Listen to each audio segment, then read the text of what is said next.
Let's talk Todd Boehly, American owner, wealthy guy, takes over Roman Abramovich's Chelsea, and he's no stranger to bidding on Chelsea. I think he bid back in 2019, $3 billion. Obviously, it wasn't the right time, but because of things off the field, the war in Ukraine forces Chelsea in Abramovich's hand, and he is the newest owner in the Premier League with American backgrounds. How would you assess his job as a chairman / sporting director, as you described, at Chelsea so far? I'm going to cop out and say it's much too early to say, because at the moment I'm struggling a little bit to get my head around kind of where they're at. And I think that's on and off the field. And to an extent, that is understandable, because when we look at the context of what led us to Todd Boehly's ownership, as you were explaining there, Mike, these are pretty unprecedented circumstances. It's not just Roman Abramovich that's left as well, but, like Petr Cech has left, Marina Granovskaya, Bruce Buck. And, Chelsea are going to try and build out a best-in-class, was what I was told, best-in-class back office. But it doesn't exist yet, and you can't do that quickly, whether because the people you want are at other clubs or they want to take time to think it through. It just doesn't happen overnight. And, therefore, a lot of this is falling on Boehly's shoulders. Obviously, he is the face of the consortium with him and Clearlake and various other shareholders. He's doing an awful lot at once, and it's hard to know what the plan is that they're building towards. I mean, we sort of see this in recruitment where the midfield looks old, it looks a little bit light on numbers, and yet there's no real focus there. We're seeing them chasing 3 centre-backs at once. I know they lost, obviously, and this is the other thing, they're playing a lot of catch-up, losing Rudiger and Christensen for nothing, basically losing Lukaku for nothing because it was that difficult keeping him around. It is, Boehly has started on the back foot. I know that people that know Chelsea better than me say that, there's been a lot of people very impressed by his attitude, his willingness to listen and be open and honest and communicate. But, he has come in at a very tough time. And I think for now, actually the fairest thing to do is just go, take some, let's not assess him. Let's see where he is, maybe not even at the end of this window. In a year's time, we might have an idea of how well Todd Boehly has changed this club on and off the pitch.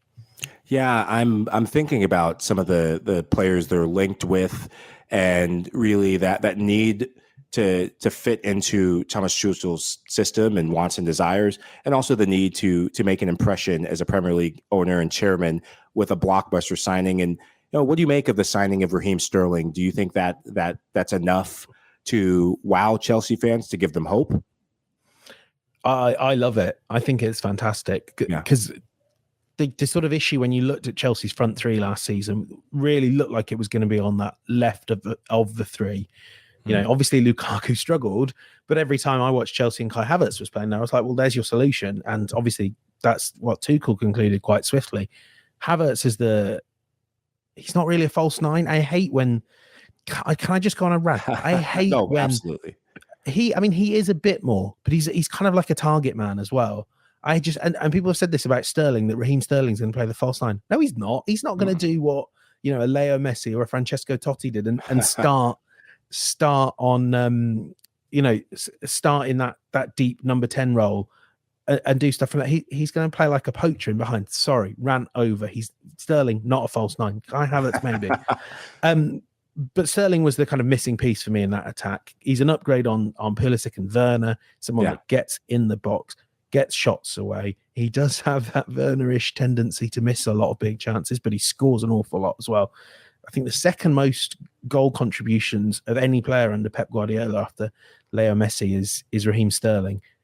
He's consistent. He's excellent. He's going to have a point to prove to Guardiola and to Gareth Southgate and make sure he nails down that World Cup squad. I love it. And also, he's a London boy as well. I think in every way, this is a really, really good signing. The only thing I would say is a slight cloud, a dark lining on the silver cloud that we have. He's quite old, at least in terms of, 27 is it? He's got to hit the ground running in years 1, 2, and 3. it's not a signing for 10 years. It's a signing for three to 5 years. Could be great though for those 3 to 5 years. Well, given the likes that you already have English talent there. You talk about the World Cup and the World Cup being on the horizon, the motivation for players. That's one thing that Boehly and this Chelsea team have in their pocket. But talk to me about his relationship with Thomas Tuchel, because when you're an American owner and you come into the Premier League, you have a lot to do. You have a lot of rebuild and refresh in this Chelsea squad that didn't perform to expectations last season. Now, is that relationship, do you know much about that relationship, how that is? And also, is Thomas Tuchel or someone within that staff advising him? Thomas Tuchel is advising Boehly quite heavily, and that he has real influence. Obviously, as I was saying earlier, a lot of the people that were above Tuchel have left the club. Your Bruce Bucks, your Granovskayas.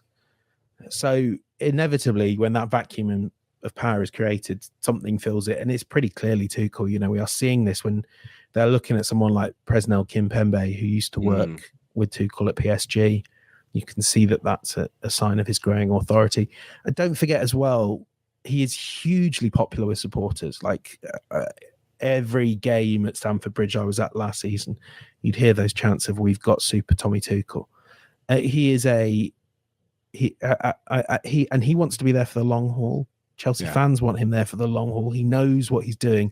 And yes, it was a disappointing season last season by their very high standards. And actually, to be fair, as he said in the FA Cup final post-match press conference, they got to 2 finals and just happened to lose to Liverpool. It's not bad given the circumstances. What I think is one of the most trying seasons any club has gone through in the Premier League in recent years. I think he's, safe as houses, really. I know it's Chelsea, but it's a different sort of Chelsea. And Todd Boehly won't want to be quite as like Abramovich sacking any manager once there's a bad run of 5 games. If nothing else, there just aren't that many coaches that Chelsea haven't burned their way through. But this has been a trying time for Tuchel, but one in which he's emerged more admired and more influential at Chelsea, that's for sure. Oh, that happens when you deliver the Champions League in the way that they did against one of your Premier League rivals in Manchester City in year one, in the style that Thomas Tuchel did. And I love what you said about how he was able to miraculously steer this Chelsea ship to safety. And when you're a new owner coming in, and you're really, Todd Boehly's a hands-on sort of owner. And given that, he will want to have his face there. He will want to have his impact there. But I agree with you, in his best confidant, the best thing he can do is rely on the experience of Thomas Tuchel, who's been there for the good times and the uncertain times and has still come out on top.